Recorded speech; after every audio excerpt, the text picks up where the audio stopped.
Graham here, and here's a discussion I had with Alex about a potential rabbit hole, a wargaming rabbit hole. I want to play more Napoleonics and I want to play bigger games as well, and I want to use my collection to play these games. I don't know if Black Powder is the right fit, but here is a discussion I had with Alex about it, and yeah, make your own mind up how I felt about it at the end. Anyway, here it is. Good morning, Alex. How are you? Graham. How are you? Good to see you, mate. Well, small world, isn't it? It is a small world. Before we start, I've got to do a quick sound check, obviously. Do you have to? Yeah, I have to. Yeah. So I told my wife she was drawing her eyebrows too high. Right. She looked surprised. Like that. Terrible, isn't it? Is that it? That's it. That's all I've got. Oh dear. I've got more if you want them. No. Okay, so today I've come to talk to you about Black Powder. Alex has played Black Powder an awful lot more than I have, and with my sharp practice armies, and I've got, I'll include some pictures within the video. I've got British, French, Prussian and Spanish. Okay, forgive my indulgence, but as wargamers there's nothing we like more than lining up our soldiers. So here they are, and you'll notice all my figures are individually based on one.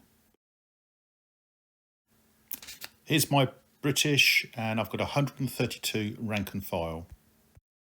And my French, I've got another 130 here, rank and file, but I've got another 32 coming by the end of next week.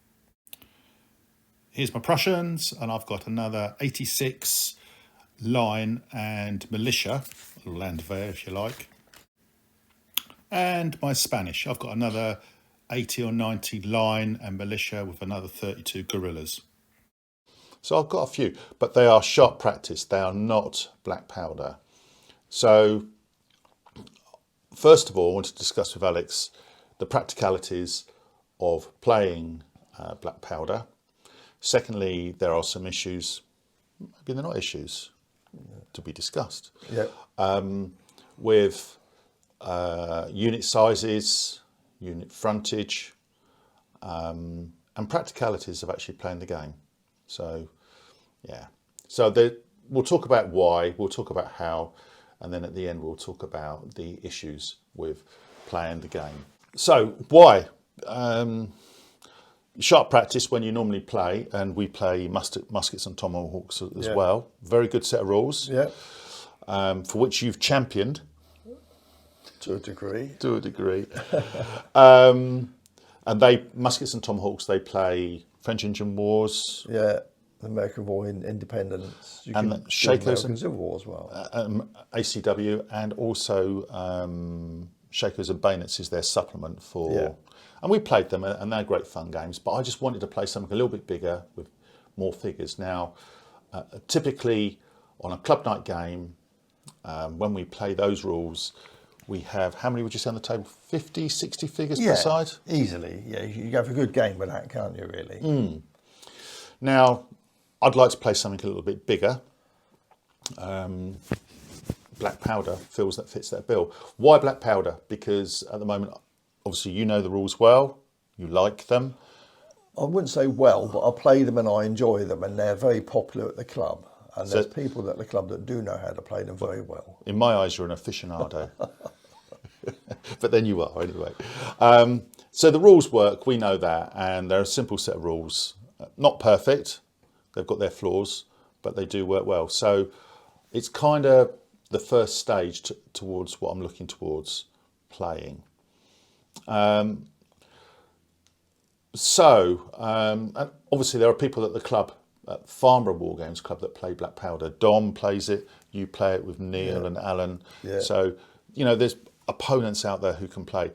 One of the things that I'm mindful of is that when you play, sometimes you've got to supply both armies.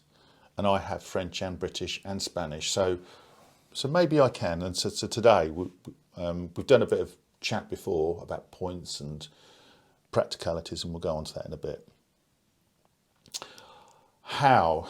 So I thought initially on a 6 foot by 4 foot table.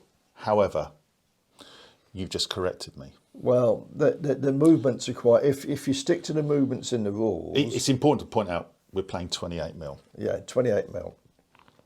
In the rules, the infantry move at 12 inches and cavalry move at 18 inches, but you can do up to 3 moves per turn. So you can see it on a 6x4 table, you're going to be across that table very, very quickly.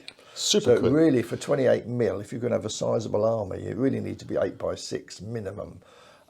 If you do 6x4, you can get away with it if it's a smallish game, but if you go in any smaller than that, you're going to have to seriously think about halving the movement. Otherwise, you'd be on top of each other too quickly. And to clarify, a sizable game is the word you used. As I said, with sharp practice, I'm using 60, 70 figures a game for a typical 60-point game. I'm looking to use 150, 160 figures per side per game. Okay, so that leads us next on to obviously when you look at the rule book and you see a typical size of a unit is 20. A standard size is this. Yeah, the standard size. They have standard size units, large units, and small units, and can do very small, but Tiny, you don't do that in tiny. You don't do that in Napoleonic. But yeah, so a standard unit they suggest in the book is around about sort of 24 figures per unit, although it doesn't say that has to be. It can be a lot less. We're working on something slightly smaller than that. And certainly when I've played the games, I've used as small as 8 men per unit, and maybe that's too small, but certainly 12, 16 is very doable. Well, in fact, during COVID, you and I played an online game with my webcam on my front room table. And we used 8-man units, didn't we? And we were half speed, weren't they? They were, and it worked well. It did work well, didn't it? And I've done a game on my channel. In the book, there's a game called I forgot what the game's called now, but anyway, it's in the book. It's the American War of Independence, and I use units of 8, and it worked well. So you can do smaller, but I think a lot of the people down the club have got larger forces than that. So we're trying to up our numbers to sort of really around 12, 16 per unit for an average size unit. Okay, so let's have a look at the basing and how the figures might be compatible to each other, because that's the other final thing I will say is that my figures are based for sharp practice. They are on individual bases, and I am not going to put them on 2x2s. I'm not going to change them. Right, let's have a look. Okay, so this is what I've currently got. When you play sharp, the infantry blocks are in 8s. And when you play, as I say, sharp again, the cavalry are in 8s as well. And this is typically based. Obviously, they're all on pennies or coinage of your 20 mil denomination or whatever. And I'm not going to change my figures, because if this experiment doesn't work, I am not going to rebase them back to sharp, and that's the way it is, because I like muskets and tomahawks. I like sharp practice. This is what most people play with when they play, although there's 24 figures here, and normally the figures are on 40x40 squares, aren't they, Alex? Yeah. Yeah? Yeah. So I mean, this is Alex's. Fortunately, he's got fours here. So, but this simulates exactly what. So this would be an option to go out and buy 4s and put my units into 24. That is an option. Also, when people play, they have the cavalry in 12s. Again, I'm not going to do that because all mine are in 8s. This is an option I had, and I know there's 10, but potentially there could be 12. I could put them on units of 24 again, and have them 4x4x4 deep. I know there's 2 in the back rank, but I haven't got any 4x3s.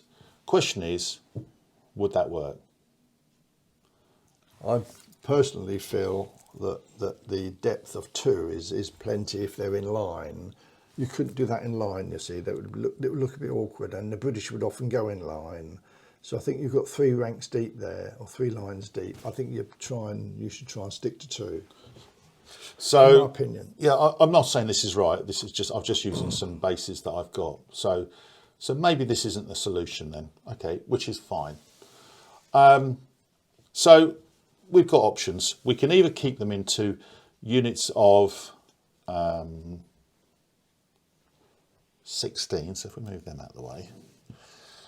So we've got here. So this could be a typical unit of 16. This is kind of the model I'm looking to move towards, and have that as the standard unit. First things first, could you use that in line as a line formation? Yeah, I think because they're too deep. I mean, you could argue they could go in single line, but I think 2 deep is fine. But then if you had them, that would be then that long. Would that be for one unit? That'd be 24. Well, that's if it's 24. If you're talking about 16s, where you've only got 2 sabots each with 8 in, I mean, that would be a column, and that would be a line, to my mind. And I think that. So I've done a bit of maths before this, and Alex looked at the lists in Clash of Eagles and Albion Triumphant, which are the supplements, which you have to have. And I've got, with officers, and we had to look this up, a level 7 officer is a typical standard average officer you don't pay for. When you upgrade them, they do. For French, I've got 554 points, and for my British, I've got 492 points. So I've kind of got enough figures, because typically a club night game is 450 to 500 points. Is that right, Alex? Yeah, I think for one person, 400 to 500 points is plenty. I mean, if you're an experienced player, you might be able to go slightly bigger, but I wouldn't recommend you go much bigger as a new player. 400 to 500 is plenty. For a club night, I mean, what you don't want is to set up, spend all night setting them up, play the game, then you've got to pack up at 9:45. Exactly. And you've not got no result. Yeah. And you want a result, don't you? I've had good games around about 400. I've rarely gone above 500 because that gets to be a lot for an evening game. So this is good. By the sound of it, I have enough figures. Next question I have for you then is, here's my Spanish gun with my Spanish ladies, Spanish gun crew. Was it Zaragoza, the Siege of Zaragoza they were involved in? I'm waffling. But the width of that base is a sharp practice base. Is that too wide? I don't know. I mean, look, my ones, I use much smaller base, but I don't think it really matters a great deal. I think there has to be some sort of flexibility. Once you start using figures that are normally used for a different set of rules, there has to be some, flexibility. And I think if we put both of those on the table for a game, no one's going to have a problem with that. Cool. Okay. So next thing, and you touched on it a moment ago, was formations. So if I'm using blocks of 16, and there's my French, that will be in line. Yeah. Yeah. Yeah. So that will be a column. I think so. An attack column. Attack column. Yeah. Is there an issue from a gaming point of view? Forgive me, but these are the same width. Assume they are on 16s. That they are too narrow all of a sudden, and you could have 2 units hitting 1 unit. Well, if a unit goes in the line, it's obviously going to be much wider, and you have the problem there. You may get attacked by 2 units. It's fair to say that in most of the games I've played, that rarely happens anyway. Normally it's 1 unit attacks 1 unit, but you are open there to be attacked by 2 units. In fact, you mentioned I'm an expert at these rules. I'm not really. I play them a fair bit, but there's grey areas sometimes, and I've found in the past that rarely happens. But you are open there to be attacked by 2 if you're in line, because you could put 2 French units in column attacking it. So like there, for instance. Yeah. Yeah, exactly. But that's the risk you take of going in line, because you've got much more firepower in line than you have in column. But from my point of view, being on the sabots at this size, this could work. Yeah. Okay, that's good. One formation I did forget to speak to Alex about was infantry going into square. So the next question I have for you then is cavalry. How would you have them? Obviously, I've got them in 2x4 at the moment. Do you have them like that, or do you have them like that? What's the better way of I think most people I see usually rules have them in a line like this. even on this scale? So, for instance, so there's your French, and there's my 2 blocks of 16, albeit they're a bit bigger. Yeah. That would be acceptable, would it? Yeah, that's what I've seen. Although, if you buy the supplements, you better explain that black powder, you need just to buy the rules to have a game of black powder for Napoleonic. But if you want to specialise in an area, for example, I bought the Clash of Eagles book because I've got a large, although it's 15mm, I've got a large Russian and French. This is for army. Russian. Albion's Triumphant is for Peninsula. They have 2 for the Peninsula now. They do. They have one for the Waterloo. Oh, is it 2 for the Peninsula? They've got 2 for, they have 2 for the Peninsula, and they've got 1 for, I believe, they've certainly got 1 for Waterloo as well. I think they've got 2. I could well be wrong, and there might only actually be 1 for the British. 100 days. And obviously, there's every time you buy one, this is for ACW. This one, you've never played this one, Alex. This is new. And you've got 1 for American War of Independence. So you've got to have the supplements, which kind of leads on to a... Well, the trouble is with the supplements is it does get a little bit more complicated. Is this specifically with formations, is it? Yeah, it is, because there are a lot more different formations you can have in Clash of Eagles, for example. You can have cavalry like this or like that, and there's an advantage and disadvantage. And there's a gap between the 2? Well, no, it's because the lancers are in the way. I didn't want to bend your lancers. That would be in column. And I've done a quick reference sheet, which means I can look at that to see the advantages and disadvantages. This, I believe, if my memory serves me right, you get a better, an extra point for command, but they fight less effect in that formation than in that formation. So once you start getting into the supplements, the rules get a little bit more complicated, because they do want to ensure that the game for that particular period, talking about a Clash of Eagles, which was the French invasion of Russia in 1812, they do have extra rules in there that are not in the normal rule book. Yeah. But in a normal rule book, when I've seen them, most people will use cavalry like that. Okay, cool. Quick one, guns. How many guns do you need in a game? Typically, so a 400 to 450 point game, how many actual physical guns and guns and crews do you need? Well, you normally have, I would say, 1 gun to a brigade, or a battery of guns, which are represented by 1. And how many brigades would you have in a 450 point?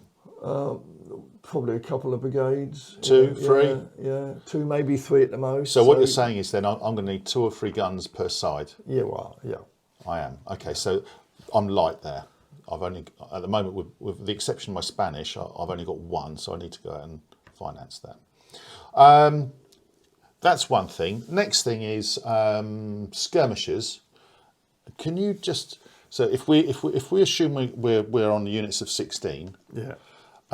how would you show a skirmish formation with those? Well, I would do, if this is a French column, I'll just put 2 figures out front. So it's a French column. You'd only need 2 figures. Well, 2 figures per 4. They had 6 companies, 1 company of which was as a lights, and they would be out the front skirmishing. Whether you put 2 out or whether you put 3 out, it doesn't really matter. But they're representing the light company in a French regiment. Okay, and what about if they were line? You know, French or British? How many would you just? Well, have again, you would one or have two, one a or two, couple of figures out just to represent a skirmish screen. and that's all you need. Keep it simple. Keep it simple. I love that. You know me, I like to keep it simple. Indeed. Okay, so from what we're talking about then, given the number crunching, it looks like I have enough figures if I put them in 16s. Sounds like I might need a few more guns. Yeah. But there we go. So, issues with playing the game. This is a personal issue with me. I mean, most of you know I play at Farnborough War Games Club and I play at Reading. In Farnborough, obviously, there's you and Dom and Neil. You've and Alan, you've all got lots and lots of 28mm Napoleonics to play this, so this is doable. Yeah. At Reading, in the group of people I play with, they haven't, so I would need to supply both armies. That's one thing. That's not a big problem, because it sounds like I have the figures. The next issue is, by the sound, most of my Napoleonic games will be played at Farnborough, and some of you might know, or you probably don't know, I work Friday nights.